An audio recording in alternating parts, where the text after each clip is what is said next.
Well, I'll give Truex credit. He does not drag things out if he doesn't have to. He just gets straight to the point of whether he's coming back or not. And per Jordan Bianchi, it is expected that Martin Truex Jr. will be retiring after the 2024 NASCAR Cup Series season.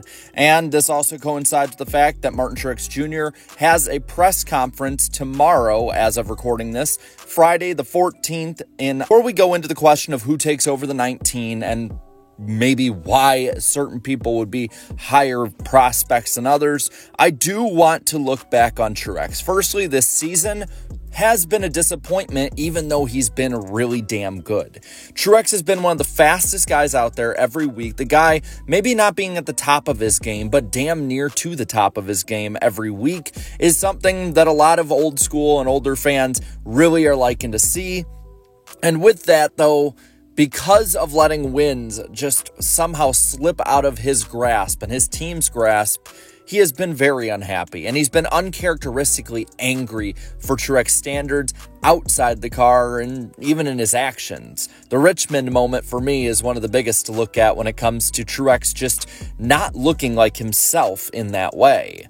But Truex has had a great career, if not one of the greatest late career resurgences we have ever seen 2006 through about 2011. It really looked like every single year he might pop up every now and then and compete for some wins, but he was a DEI MWR driver. And from 2012 to 2013, he did still compete up front, competed for a chase spot, but in no means was an elite driver. Went over to Furniture Row in 2014, and after a turbulent year, both on and off the track, he was able to just set the world on fire from 2015 onwards, going from a mediocre driver many thought had been almost a bust to somebody who will be seen as one of the greats of his era and easily a NASCAR Cup Series Hall of Famer.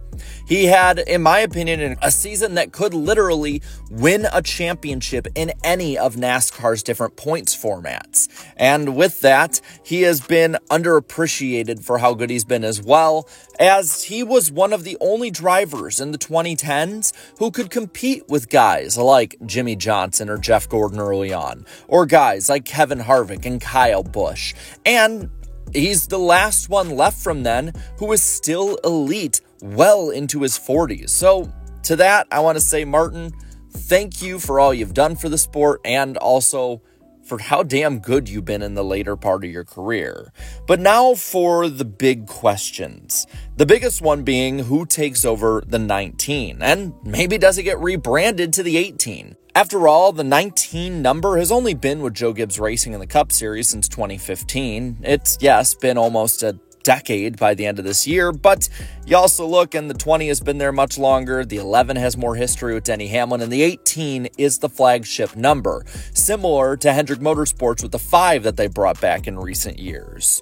I think there's a couple people that are going to be looked at immediately.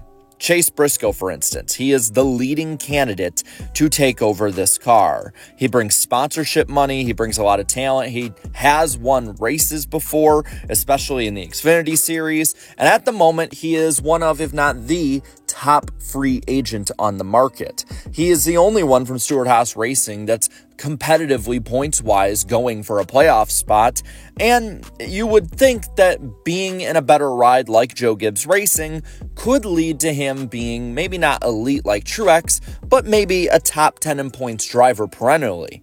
So that is a big option there. There's also the Toyota pipeline, Chandler Smith and Corey Heim.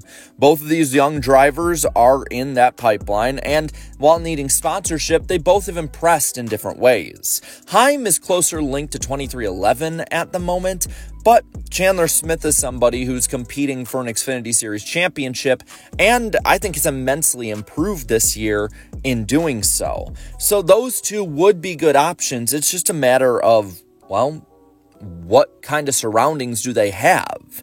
I think the same can kind of go for Eric Jones with surroundings. He has been rumored to go back to Joe Gibbs Racing as well with Chase Briscoe, but it does seem like he could be more of a holdover driver. Erik Jones had his shot with JGR and really didn't do all that much with it when you look at those around him at the time, as well as his replacement, Christopher Bell, which many, including myself at the time, thought it wasn't the right move, and it ended up being a huge brain move by Joe Gibbs.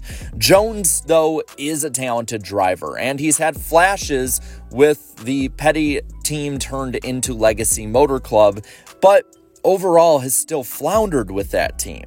And like I said, he could be a good holdover driver. He's not somebody who's going to go out and wreck the car every week. He's not going to put the car in precarious situations. He will bring it home. If he has a 15th place car, he'll finish 15th with it. You give him a winning car, he'll win with it. Look at the Southern 500 back in 2022. Another one, too, that I think people are drawing some connections to is Noah Gragson. Gragson has been connected to Richard Childress Racing and the possible third charter there, or maybe even taking over for Austin Dillon or Kyle Busch. Bass Pro Shops money will be there, which could maybe be doubled down with JGR in the 19 that is already sponsored with Martin Truex Jr. He's a talented young driver. He surprisingly improved from 2024, both his improvement as well as the team's improvement in the 10 car. And that was a team that was expected to be close to the 30th position. Now, instead, he's competing for a top 20 spot in the points, and had he not been penalized, he would be in the top 20 easily. And while he washed out of the Toyota pipeline, we've seen with Erik Jones that does not stop somebody from being connected to going back to JGR. Similarly with Kyle Busch. This is the most outside the box one, I fully admit. It would take a miracle and then some to get him back, but he has now been rumored to go back to JGR, so we do need to talk about him with this. With that rumor, he could possibly get out of RCR a year early. I don't think so. The sponsor money's a question up in the air if Bass Pro Shops would stay for him. But it does sound like that he's having buyer's remorse about leaving Joe Gibbs Racing and going to RCR. And if the seas parted and the planets aligned perfectly, maybe Kyle Busch could have a reunion with Joe Gibbs. What this does is open up the can of worms completely for the rest of the year. Martin Truex Jr. retiring is a big moment for NASCAR and fans, but also a big moment for the industry. And I'm going to leave you off on this. One question. Who do you think takes over the 19 car in 2025? Let me know down in the comments below. While you're at it, leave a like on this video, share this video, and subscribe to this channel for more great and fun NASCAR content. Thank you so much to all my channel members for your continued support. And until next time, have a good one.